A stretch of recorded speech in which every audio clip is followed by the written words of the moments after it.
ଆପଣ ଜାଣିଥିବେ ମଧ୍ୟ ବାଲି ଚୋरा ଚାଲାଣ ଏବଂ ବାଲି खनन बालीर उत्तोलन परिवहन ये संपूर्ण क्षेत्र में बेले बेले एमती असंगति कथा आसूची आम नजर को जब आम कार्यानुष्ठान भी ग्रहण करुचु। देखिए गत वर्ष 1487 कोटी टंकार रेभिन्यू थिला आदाय होता एवं विगत वर्ष एवं गत वर्ष 1776 कोटी टंका आदाय होता।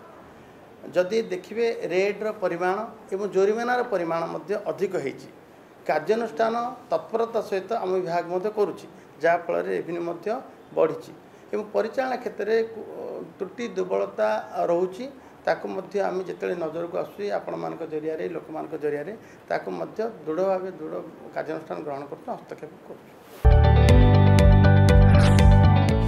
जदि आपंक आम भिडी भल लगा तेब आम चैनल को लाइक शेयर और सब्सक्राइब करने को जमा भी भूलु नहीं।